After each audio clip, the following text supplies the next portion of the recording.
Welcome to Behind the Barcode, the podcast that goes beyond the label to uncover the stories of the faces behind your favorite products. We're your hosts, Anna and Sydney. In this podcast, we dive into the dynamic world of consumer packaged goods with a focus on better-for-you products. As entrepreneurs ourselves, we know firsthand the challenges and triumphs of bringing a product to market.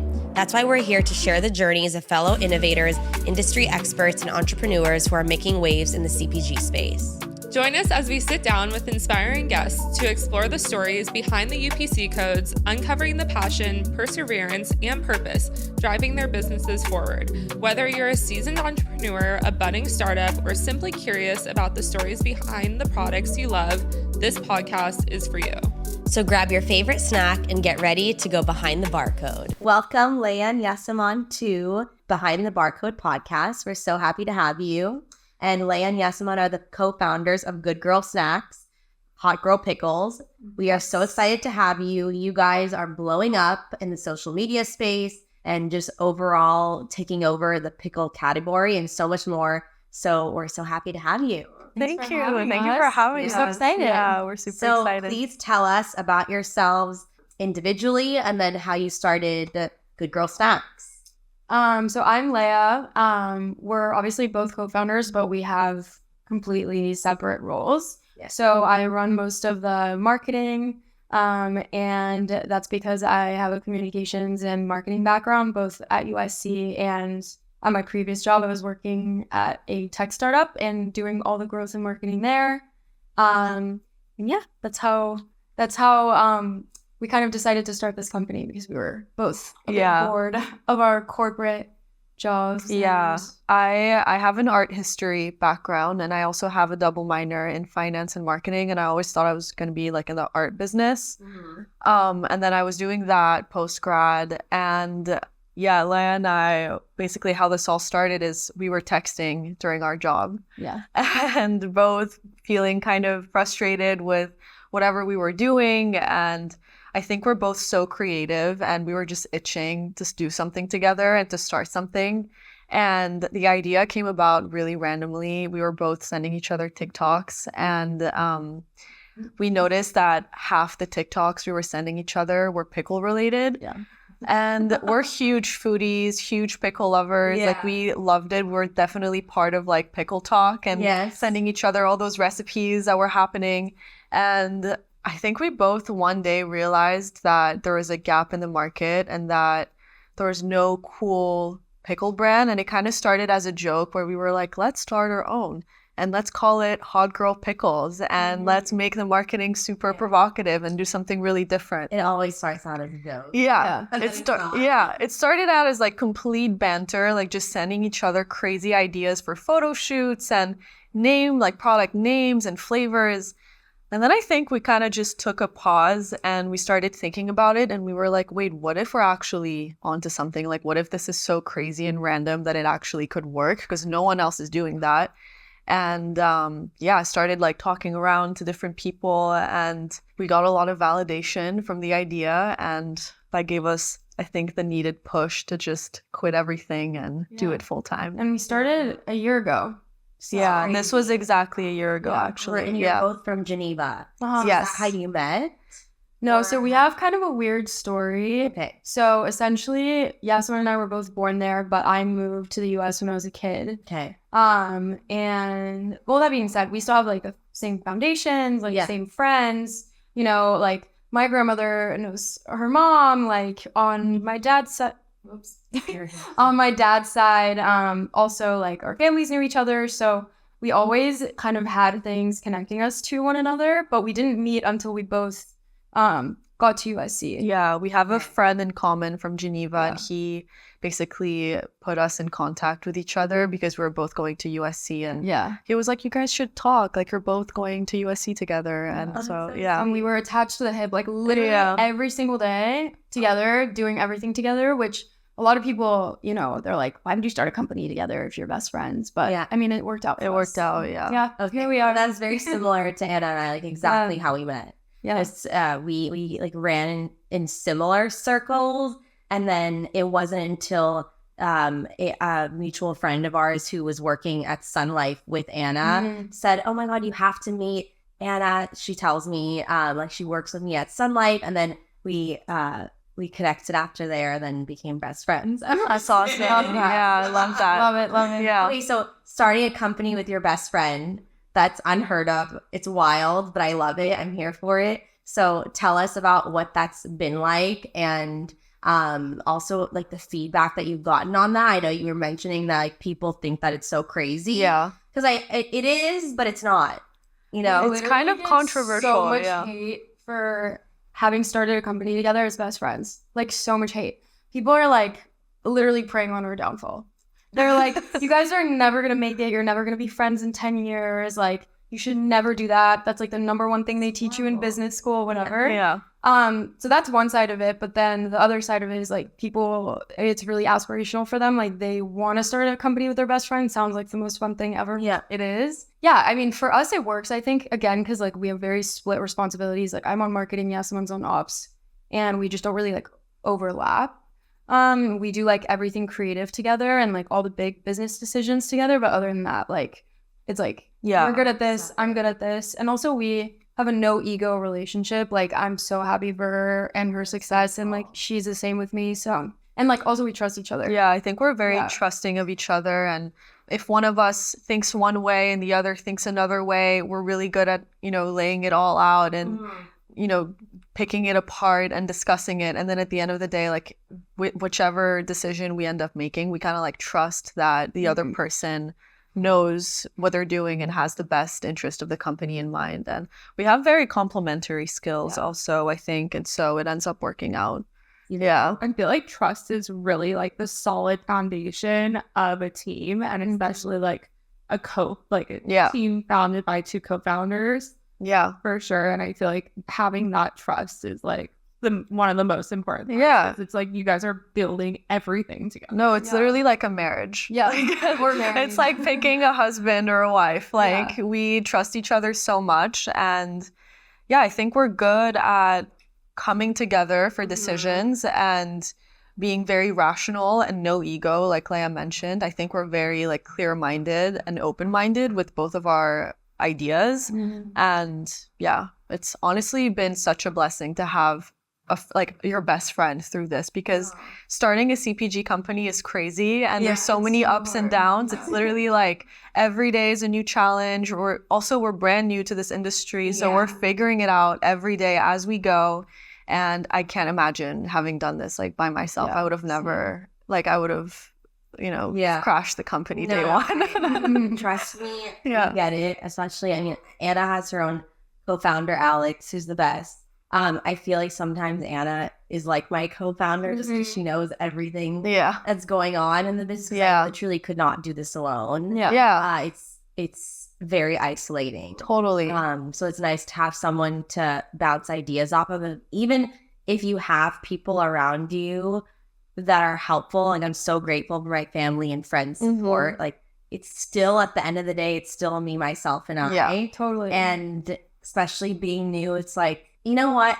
Even though it's so hard, this space, I still have fun with it. Yeah, it is great. Fun. Yeah. It's an interesting space because it's so hard and unpredictable, but it's also probably one of the most fun industries you could be in. It's so fun. Especially as a foodie, like you just get to like talk about food and eat food and have fun. One thing that we always talk about is how surprised we've been at how welcoming everyone has been.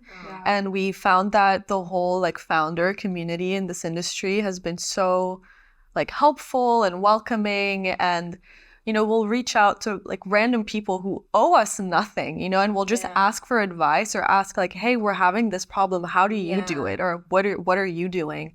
And people are so open and so willing to help, which we were shocked, because obviously it's a very competitive industry still. And we kind of came in like really scared, like the new girls, like also we're so young and we feel like everyone, like it's also a lot of men. And so we're like, it's a lot of like talking to like older men who've been in this industry for a while, and we're like, hey, like we don't know what we're doing. Please help. But we found that everyone has been so supportive, which is really nice. That's what I feel like we really saw at Expo West. Like all of the founders, everyone wants to uplift each other. Yeah, And totally. It's so incredible because we all know all the challenges that we've been through. Yeah. And just to be able to help someone to save them from having to, go through Totally. Yeah. It's really fulfilling. Yeah. Speaking of challenges, you guys deal with fresh produce, cucumbers. Yes. So what challenges do you have with the co-packing of that product and just fresh produce in general? Well, welcome to Cucumber Gate. Yeah. We named it. We had to name the issue.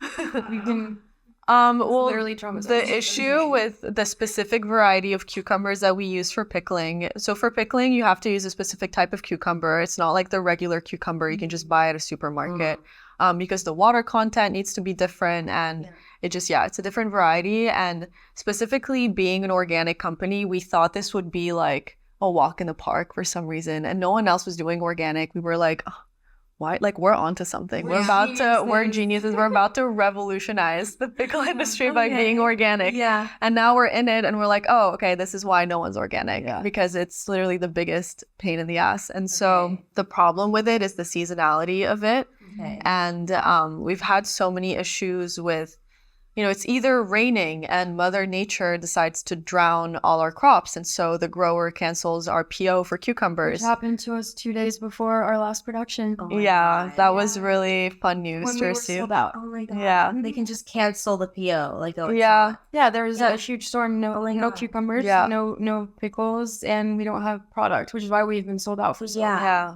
Because now we have to wait for new ones to grow. So is there one specific farm/supplier that has these pickles? It's not one specific farm, but for organic, there's very few farms, and most of them basically supply the really big players in the pickle industry. And so we're kind of in a situation where we're basically buying the scraps of whatever the big players are not purchasing. And so we're completely dependent on, first of all, like the seasons, but also when these big companies are placing orders. So that's been a real struggle. And on top of that, like our very first production, we had our cucumbers, basically the freight company kind of messed it up, and they put our cucumbers in a frozen truck. Here we go. We know all about this. Yeah. This is Ruined yeah. all- Yeah, no one talks about these things. Yeah. Freight going, freight. Things either, and how expensive it is. It's- Also, yeah. to just get things. Yeah. Thankfully, we never lost a dime from any of these mishaps. good. So that's been lucky for us. But yeah, it's just been a huge learning curve knowing how to deal with produce. And, there's so many little things that you have to think about in terms of like storing it. Once you have the product, you have to manufacture it ASAP. You can't wait. Yeah. You can't store it. Yeah. And then even once you have the product, picking out the ones that look good, there's and waste. We have that for with French squirrel with our dates. Obviously, it's just like cucumbers in the sense that it's a fresh product. yeah. And we sort through them manually. Like anything that's too small, like not juicy jumbo, we actually set them aside. And to reduce food waste, those are the dates that we chop up and blend to use in our date peanut butter. Amazing. So they're like not the, how Julie's has like the uglies. Like, I know. like there's so much food waste in this industry when it's produce. Yeah. It's God's fruit, nature's candy, whatever it is, vegetables. Like it's not something that's man-made. Yeah, well, especially with us, we're organic, so we have some really weird looking Cucumbers. Yeah, like there's some that are literally like this curly. Yes, no, but I like or like it. there's Yeah. one When I was kind of eating it, I liked Yeah. chubby and like and we see people trying them online, and we're like, do they think this is weird? Yeah, we're just like, we don't want to waste them. love it. I know, Yeah. 'cause it's real. It's like yeah. cute. Yeah, really irritating. We literally have started naming the shapes too. Mm. We Yeah. have like Gertrude for Like the really girthy one. girthy ones. Yeah. Yeah. I don't know, and I know you guys we were talking previously about feedback on like you're about to do your glowed up versions. I want to hear about that. At first when they said glowed up, I was like, I don't understand, but you're doing a whole new formulation. Yeah. I know you can't please everyone. Yeah. So what I'm about to say, take it with a grain of salt because it literally doesn't matter. I liked the whole pickles, but I know that some people prefer the spears or the chips. I just thought it was different. But go ahead. What is the glowed up version and what have you learned since launching it? Yeah. So for us, it was really important to create surveys and open up the conversation with our community and kind of make them a part of the journey. So we actually opened up a conversation with our followers on Instagram, over email, whatever. And we were like, okay, like, be honest with us. What do you want us to change? And we got a ton of feedback, which was amazing. So we're using smaller cucumbers. There should be more crunch on these, a little bit more salt, a little bit less vinegar. And then the honey harissa will have a little bit more of a kick. So yeah. And it's cool because we've now created like a base formula. So whenever we come out with our new flavors in a few months, we kind of know where to start. Yeah. And I think for us, having whole cucumbers was also really important. When we made that decision very early on, we kind of ran a survey as well, asking people like what their favorite type of pickle is. And lots of people prefer different things. We always preferred whole pickles because we feel like they hold their texture and their crunch the best. And we also were thinking of how we're going to market this product, and just holding a whole pickle in your hand when you're marketing it, I think for us made so much more sense than a chip or a spear or any other shape. Yeah. It also is for me, it was the nostalgic thing as well. Because it reminds me of the deli pickle. Yeah. Yes. Totally. 100%. And we've talked about this so many times on this podcast about nostalgia. Yeah. And I know what you guys are saying too about saying it without saying it, but like the whole thing that you guys have done in marketing is also like sexualizing it, but in a really cool way that that the young generation is behind. Like I don't know how else to put it. So. I mean, when that first initial conversation we had when we were kind of like messing around, we were like, the jokes write themselves. Like there's so many things you could say, so many like illusions you could make. And we were like, why don't we just do it? No one else is doing it. No. And so, we just thought it was so funny. And we really wanted to make a point to not take ourselves too seriously with this company and with like our voice and the way that we speak to our followers and our community. We just really, I think maybe that's the Gen Z in us 100%. to want to like do things differently and not do what every other like big pickle company is doing, and to just speak to our followers and our community the way that we would speak to each other. And just like kind of the way that Gen Z is so unserious, especially on social media. We make literally a mockery and a joke out of everything. Like every serious situation becomes a meme on the internet. And we're like, honestly, let's take that and add that, make that about food and do that with our product. And with nostalgia, because that's a huge part of our brand. Like our packaging has doodles, similar to how like, you know, you were a kid and you used to get your cereal box and there's the doodles on there, or like using bright colors, fonts that look similar to like cartoons you used to watch. We wanted to have a reminder of like your childhood and comfort with our labels, but also with our voice. So it's like, not only are you finding comfort with the nostalgia, but you're also finding comfort with the fact that we're like super friendly and open about everything online. My dad just sent me an article a few days ago on food, color, packaging, and the emotion that it evokes. And because I sent him a label, a design of a new flavor that I'm launching in a couple months for BC, which is really exciting. But I didn't think about, it's intuitive. I'm like not thinking about, oh, well, this color evokes this emotion. It's just something that I saw in my head. But it was so interesting. They were saying orange, there are so many. Orange evokes lower price. I think Reese's and the big players have associated orange with peanuts being lower cost than other almonds. Like it's so interesting. And I'm looking at my product now and like no wonder that's my number one product. Because of the orange, and maybe people, they know that they're getting their biggest bang for their buck with this. I don't know. We associate different colors like McDonald's. Red, I think makes people hungry. Red and yellow makes people hungry. Red makes people hungry. That's why all fast food is red. Because when you pass it on the street, it makes you hungry, it makes you want. That is creating Coca-Cola. And green was earthy. Purple was spiritual. Like anything, it's unique. I think Yeah. it's purple's unique. You Anyway, should send us this. I'm gonna Yeah. send it. We're working on our new labels new right now for packaging. Okay. Yeah. so Yeah. He sent it to me after I chose the color, and Oh, no. I wouldn't drop a hint. It's the purple spiritual unique, and I think it's going along with my spiritual journey at the moment. Love that. So Bizu, I love it. Yeah. Bizu. Sorry, go ahead. I'll send it to you guys after. Yeah. Yeah, well, Yeah. you guys have gone viral online. Yeah. I mean, I feel like I've been watching your journey for Yes. almost a year Every now. video. It's Every single amazing. video, it's incredible. It's $0, like zero ad spend. So how did you guys do it? We have a $0 CAC because we don't pay for ads and we don't pay influencers. We don't pay for billboards, nothing. Like we did all of the marketing ourselves with our phones. And that's honestly the name of the game these days. Like if you have a company and you're not putting yourself out there, like you're not using all of the tools that you have at your disposal. So when Yasaman and I started this company, we were like, okay, we're gonna have to vlog every single day, or we're gonna have to find something to post every single day. Consistency is key on social media. And so October 1st, we started posting and we literally haven't stopped since. Like we post a video every day. I think we took a 4-day break a couple months ago and that was it.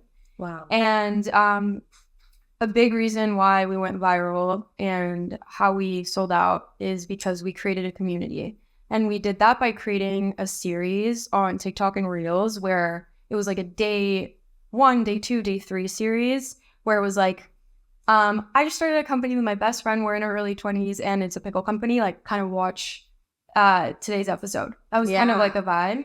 And then once we launched, it was like trying to sell out and now it's like trying to blow up. And, you know, we keep doing all these series and it's actually created kind of some backlash a little bit. Yeah. Like, it's been day 10 for like 7 months. Like, that's kind of a part of it. Yeah. No one's paying attention anyway. Exactly. Also, controversy is good. Exactly. We love controversy. Our most viral videos and the videos that brought us the most purchases are literally videos where it's just so controversial or like we made a typo on purpose so people would comment about it. Yeah. And people comment thinking that they're like roasting us and they're like, oh, these stupid girls. Like they don't even know how to spell. Like, do pickles make you forget how to count? Like, yeah.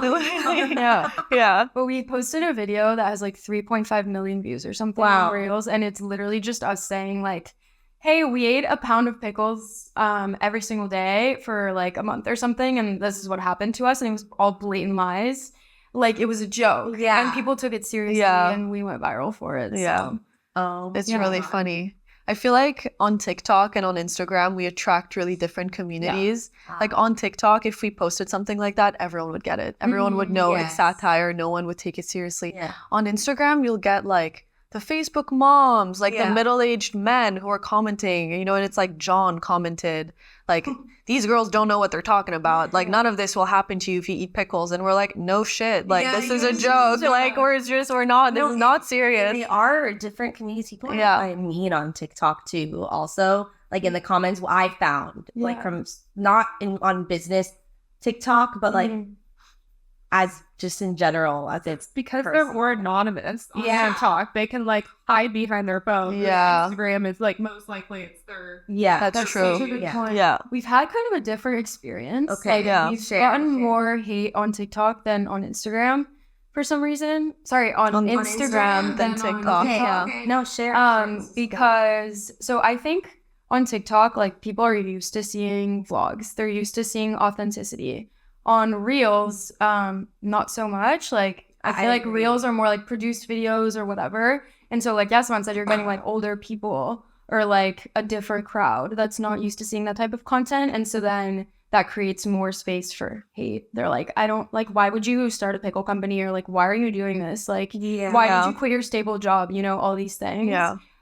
Whereas on TikTok, it's more native to the platform, what we're doing. And it's very aspirational for people to want to start a company with their best friend, whatever. So it's like for TikTok, for us, it's like all the girlies. And then on Instagram, it's like we blew up a lot faster. So we have a lot of randos that are just kind of there. And then they're like giving us a little hate. Yeah. We literally know their username. Oh We have to have thick skin. It's not easy. Things. I'm not even talking about my business account. Like just even like personally, you know. But something that stood out to me, and please, you need to talk about this because it killed me when you told me. So imagine telling your Middle Eastern parents that you're quitting your stable corporate job to start a pickle company. So how did that go? How has the journey been with your family supporting you through this? And just talk all about that, because that question just, it was the best. I know. I think my Persian dad almost had a stroke. Like, I think he thought I was joking. He was like, oh, like, she's messing with me. Is this a prank? And I was like, no, I'm serious. So I'm going to do this. You know, would love your support. Let me know. Yeah. There's also I'm making torshi. Yeah. Basically. Yeah.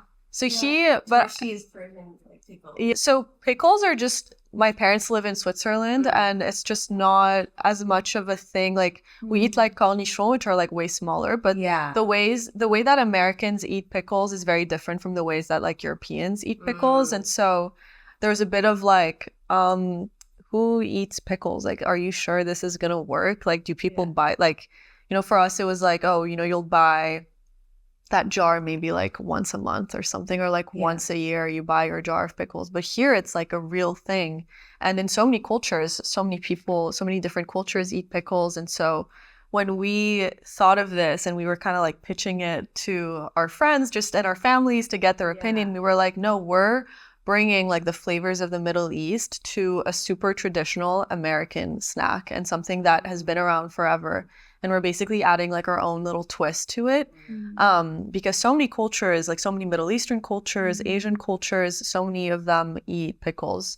And so we were like, okay, let's bring in that twist and take something that's been around forever and make it more interesting. Those are the healthiest people, though, that eat vegetables. Just saying. Yeah, true. For me, it was literally more embarrassing quitting my job because I was telling them I was starting a pickle company than like quitting my job. Like, imagine me, like, I was working for like a tech startup, and I had to sit down with my boss and be like, so I'm quitting. Like, I was already so scared. Yeah. I was like, oh, okay, like, what are you doing? And I was like, she was like, what? And I was like, pickle company?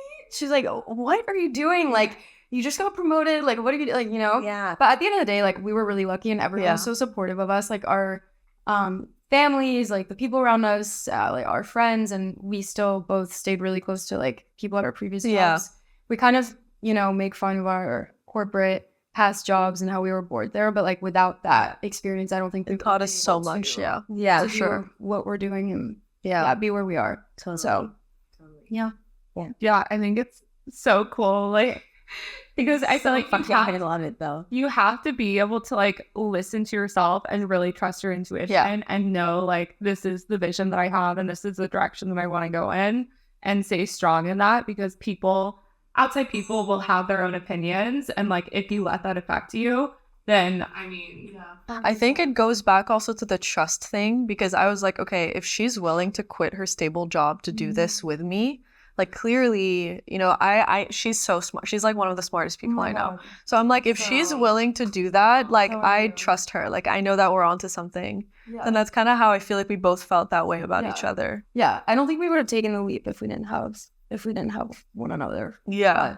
Yeah, I think had I not had the marketing foundation, I would have been so scared to do this. But like having social media as a tool to basically be able to build anything and just make it viral or make it blow up and make a business out of it is so amazing. That I was like, I know how to do this. Like we can make this, you know, blow up. And like we both have a marketing background again. So like it was just like, we can do it. Yeah. So cool that you're saying to use it as a tool. Yeah, it is. Yeah. Yeah. I mean, it's free basically. It is free. And everyone has an iPhone. Everyone has a camera. Yeah. Well, I was gonna say too, and I talked about this before, it's just such a generational difference though. Like when I posted something on LinkedIn, I love LinkedIn. And it was after Expo West, and I shouted out everyone who helped me build the booth, where I got certain things from. And I was thanking everyone, and it was like an insight into the business and who's helped me produce this. And my parents could not understand how I could do that. Yeah. They were like, you just gave away all your contacts. I'm like, yeah, I know. Yeah. Like it's a generational showing behind the scenes. Yeah. That wasn't a thing then. It was a hush hush thing. Yeah. Especially our parents' generation. I mean, so now this is a new thing to you're taking all your followers, through your journey. Yeah, I think that's part of the reason why we built like the community that we have, is because even if someone wasn't interested in whatever we're selling, they were interested in the business, like the building the business aspect. Yeah, and in us, and you know, showing the behind the scenes and seeing all of that. And I think another thing that's super generational is like we were so willing and okay with filming ourselves every day and being the face of the brand. And whenever we speak to people that are a little older, or maybe are starting their own company, and we tell them like, oh, this is what you need to do. Like, people want to know who's behind a brand these days. People want transparency. People are not willing to put themselves out there, which I understand. It's hard and it's scary to put your image out into the universe like that. But we knew that it was something that we needed to do. But we just see a lot of people that are not willing to do that, and they're like either scared or they're like, oh no, like I want to keep that away, like I want to keep myself away from my brand and stuff. And we noticed that it's definitely a generational thing, that the younger generation, we're so used to seeing people take their phone out and record their entire life, that for us it seems almost more natural to do it. About that yesterday. About how it's just not. It's like not actually natural. Yes. Yeah. But then But the younger generation. yeah, Yeah. as we grew up with phones, like it's more natural. Yeah. But like it's actually not natural. It's not natural, but I guess it's easier to replicate because you see it on your phone all the time. Like you see, like we're basically mirroring what we see other people do on TikTok. And that's even how we learned how to speak to a camera, is by literally looking at what other people are doing, what their mannerisms are, their intonations. No, like I'm literally so monotoned. Like we are. And we were filming our first videos, and I was like, Yasaman, no one's gonna watch this. Yeah. we have to wake up. Yeah. And so we would like film a video, and then I like put my face like so in front of the camera to like feel more engaged, or like we would play with the phone, because we found out that if you start playing with the phone, then people start paying attention more. Like these little tips and tricks that like no one thinks about, but like all these influencers are doing. You're like touching your brain, making sound, whatever. These are all things that people do online that like you don't necessarily see right away, but they work so well. Yeah, we don't have like the bubbly personalities that like girls that go viral on TikTok have. So we're like, okay. You should guys do. No, you should see me filming a voiceover. I literally am. No, she like puts it on. She's like, I have to like smile while I'm doing the voiceover. Otherwise, I just sound like this, and no one listens. Yeah. You need some sort of like. Yeah, we also both have an RBF, I feel like. So we're always like, so you should see us filming. We're like, guys, we're so excited, which like we are, by the way. Like none of that is fake, but it's just like the way we say things is like, definitely in person we're a little bit more monotone. And so when we stop filming, we're like, okay, so back to, like. I sometimes, you know, when you have like the bird's eye view, whatever you call it, where you're like, you are watching yourself, like, what must I look like? Like sometimes, because I wasn't feeling well a couple of weeks ago, so I was doing a lot of content on my old like restaurant reviews. I was like in a hoodie and like my glasses on, no makeup, and I'm just like pacing around the apartment recording my thing, and I kept messing up. I'm like, shit, and then I kept doing it. It's so hard, messing up, but like, and I'm recording this exciting video, and you have to like get into character. And I was like, oh, okay, like so excited, finally got to try this new restaurant in West Hollywood. Like, anyway. But, and also speaking about transparency and like, you know, sharing your contacts and all this stuff, something that we've tried to do, which a lot of people actually don't know. Like, we're not just Good Girl Snacks, a pickle company with Hot Girl Pickles. Like, we also have like an underlying mission with Good Girl Snacks to kind of inspire women or young women to start their own companies, which is one of the reasons why we started filming everything and like giving like BTS content, being so transparent, because it's like, if we can do it, you can do it. Like, it's not as scary as it seems, and taking the leap is the hardest part. And so we actually get on calls with founders every single week, and give them all of our contacts. We're like, you need a consultant, you need a designer, you need this, you need this, you need this. Like, here you go. Like, let us help you so that you don't think it's as scary as it is, or like you feel like you have someone in your corner while you're doing it. Even if you're like not starting a food CPG company, like, we're here to help, and we kind of want to like start growing that arm of the business. And we want more girlies. We want more founder girlies. So, Cool. I feel like, well, that's one of the reasons why we started this podcast. Yeah. Because so many people were looking, to start a business. Yeah. They just didn't know where to start. And there's so many challenges in this business and starting a CPG company, which leads me into you guys started in e-commerce and are now transitioning into retail. So how's that been? What challenges have you guys had in retail? So e-commerce has definitely been really interesting for us. And when we kind of started thinking about our sales strategy, we didn't really know, like we just got such mixed advice from everyone. Some people were like, oh, if you can build a successful e-commerce, you're set for life, which that is true. Other people were like, oh, once you go into retail, that's the start of all your problems. So we were definitely, So we were like, okay, we need to sell online first. And the strategy here was to have it be like proof of concept. We were like, okay, let's first figure out if people resonate with the brand, people like the product, people like the idea behind it, and just see how it goes. And thankfully, we were super successful doing that online. That being said, our product is in a glass jar. And we knew from the beginning that that was a kind of like a sacrifice that we had to take on because we just did not want to use a plastic jar. That was kind of something that we knew from the beginning. And everyone was telling us, use plastic, don't use glass, especially for shipping it online. The glass is going to break. It's heavier. Shipping is more expensive. And they were right. But we kind of had, I guess we thought of like our vision, our long-term vision for the brand and our values and where we stand with like our mission. And we didn't want to use a plastic jar. Like that's something that didn't feel right for us. And our product is also organic and it's definitely on the more premium side on the scale of pricing. And so we just didn't want to sell customers a plastic jar. Like we felt wrong doing that. And so, we definitely struggled with the glass for shipping. That's been an issue with the glass breaking in transit. And thankfully, it hasn't happened as much as we thought it would, but it definitely happened a ton when selling cases to stores. And so that's something that we're kind of trying to figure out is our B2B packaging. Then also on top of that, having custom shipping boxes for your customers like that, those are so expensive to make. Oh yeah. And so those are definitely the pitfalls of packaging and e-commerce for sure. Like route on your website or redo like any of the like packaging protection. Because this was like our proof of concept run and like we were still building a community. We were like, if something broke, we would just replace it.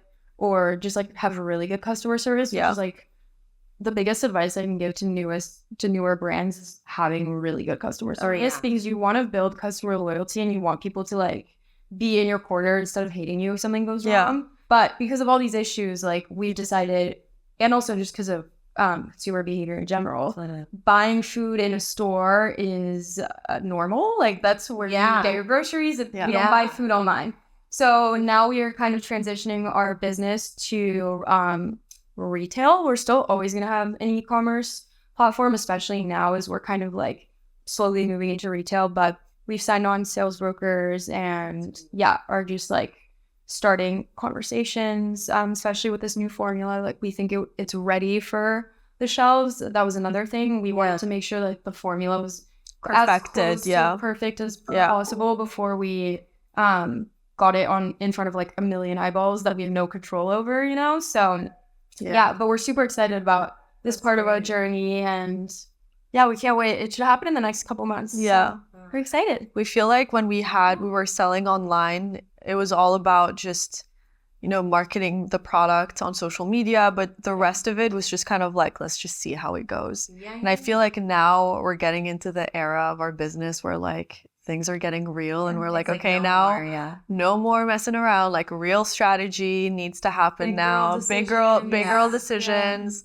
Where every day we need to make like a more and more serious decision and we're learning a lot, definitely. Well, I know Anna has had experience with the glass jar issues with sea moss, and then I have the peanut butter jars which by the way, I use her leftover jars from the sea. Oh my God, that's amazing. Leftover, but like that was how so it got- clutch. that's how the idea was born. Yeah. Wow. It was because she had leftover jars that she wanted to sell that she wasn't using before she transitioned the sea moss gel to packets, the liposomal packets. So that, and I always wanted to do a peanut butter. So then that's how it came to be. But like I remember like the days when you were tossing it down the stairs. Well, we did that too. Yeah. My stairs had. No, yeah. We did that too. We threw boxes down the stairs. Yeah. Just like it would work. Or Yeah. Just starting Yeah. It's crazy. Yeah, we're like messaging our 3PL, like our fulfillment center, being like, more bubble wrap, more, use more. We're literally like, It's like this person received a package that only had one piece of bubble wrap and it broke. Literally, what's happening? Use more. Yeah.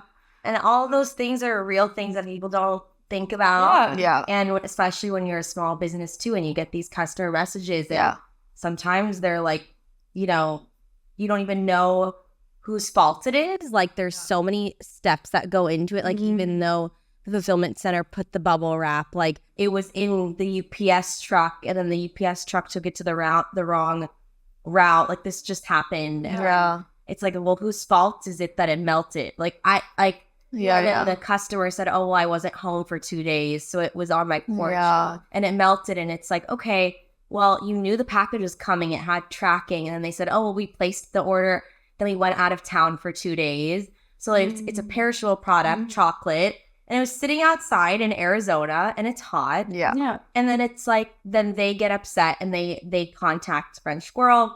Little do they know that it's just me, myself, and I. They think like I'm a huge company, that it arrived this way and I have to replace it. Like a number on your like social media doesn't mean that you have like this huge facility and like a million, you know, people working for you and whatever. And even though we're super transparent about our business, people do kind of give us hate, or they're like, hey, like, why did my package come like this or whatever? Because they do think that there's just so many people in the background. I'm like, you tried to do Yeah, we're also bootstrapped, and Yes. packaging is so expensive. Yeah. It's really expensive. And I think I think of myself maybe like 7 years ago, or when I was younger and I would order a package online. I never thought like twice about the packaging that I was receiving, or like, you know, like, oh, this bubble wrap costs like 50 cents to add. So if you use 3 pieces, that's like $1.50, you know? And it's like, that adds up, especially when you're selling like in CPG, our margins are so low. Yes. And so like $1.50 in bubble wrap, like that will squeeze you like nothing else. Like it is insane. Yeah.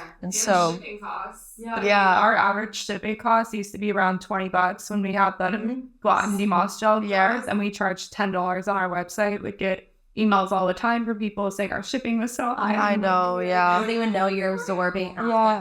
we had that too, especially we switched fulfillment centers now. But our previous one was in Jersey, and so if you're in California ordering pickles, it was just so expensive. And honestly, we were like super worried about that, and we felt awful. Like we were like, we can't afford to subsidize shipping right now. Like this is our first launch. We don't have the money to do that. Like we need every penny we can get out of this. Where did like you move from New Jersey to Texas. Okay, cool. So now we're a little bit more central to the US, and so shipping should be cheaper, thankfully. Hopefully soon we'll be able to just have it be like a flat rate and just subsidize most of it. But it's just so expensive. And we're so grateful for our community. For Yeah. like, still like wanting to try them and like, paying that cost. And people have been so amazing that we're like trying our best to give back. And we're actually really excited because with the glowed up version of Hot Girl Pickles, the jars will be a lot cheaper and the shipping will be cheaper. So we like kind of want to tell our followers and the people that have purchased from us before, like, thank you. Like we heard you. Like if we're doing like, here and now it's like, you know, cheaper, so you can, you know, buy it more often, or we're going to be in more stores. So you can, you know, make it a part of your routine. And I think part of being Gen Z also, like we have so many of our community that's like in college, and they're like, oh, I want to buy your product, but I like can't afford to. We've gotten we feel like so, that too. Yeah. I think it's just about gotta know who your customer is and And you guys are kind and transparent. Like, you're showing it. So I know. We wish we could just like send a free jar to everyone. We're working on solutions though, packaging solutions to have cheaper alternatives for people. Because like the mission with Good Girl Snacks is to like the mission with Good Girl Snacks is to awaken sleepy aisles. So we want to make sure that, you know, every product that we come out with after this is available to everyone, and we want to be like a household name. Like that's kind of the mission.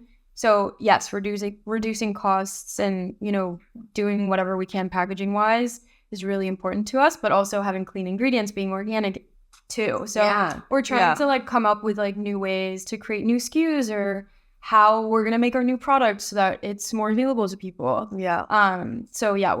We're working on it. Can you share any hints on new product ideas at all? You don't have to, but if you have anything in the pipeline. So aside from Pickles, we do have an idea for our next product, which we literally haven't shared with anyone yet because we're in the discovery phase still and kind of trying to figure out how we would go about manufacturing it. But it's, you know, we're super excited about it and we hope it works out. But then aside from that, we are launching new flavors for Pickles, and we're also extremely excited about that because we've been getting so many requests for new flavors. And we thought that the two we have now, which are Original Dill and Honey Harissa, we thought those two would kind of stick around for a while, and we didn't realize that Gen Z always wants a new thing. And literally like 2 weeks after launching, people were like, so when are the new flavors coming out? And we're like, guys, we literally just launched. It's actually it's hard, like, I'm gonna just smack the label on it and that's it. Yeah. Oh my God, we would get that we still do all the time. Yeah. And we're such perfectionists too. And we have once we have a flavor in our mind, even from the very beginning, we knew we wanted Original Dill and Honey Harissa, and we wanted the dill to have turmeric. So it's like an original dill, but with a twist.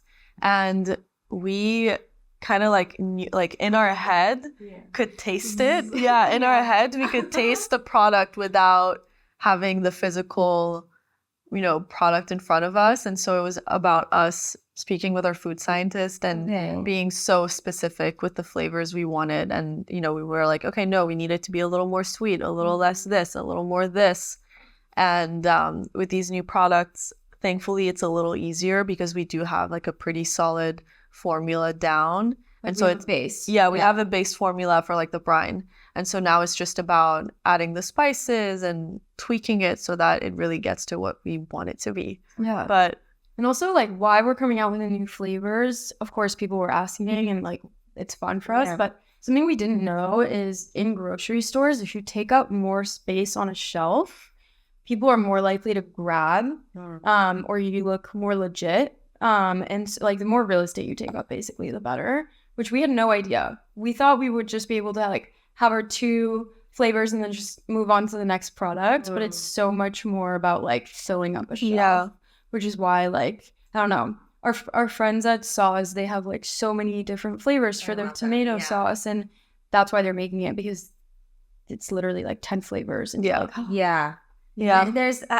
definitely a balance, like not having too many, like totally decision fatigue, but a lot of grocery stores won't even take your product if you have just one SKU. But it just gets lost. They say it'll get lost on the shelf. Exactly. So I have an idea. I don't know what your idea is. Offline, I'm going to tell you what my idea is. Ooh, excited. And it's a pretty sleepy product. Ooh, so is our idea. Yeah. I'm really excited. Yeah. The new products, we can say it's like something you can take on your hot girl walks. Like it fits in your pocket. Yeah. We really wanted to do like a little pocket snack. Yeah. So you can go like gossip with the girls and like, you know, have a little pocket snack. Now I'm so curious. Yeah.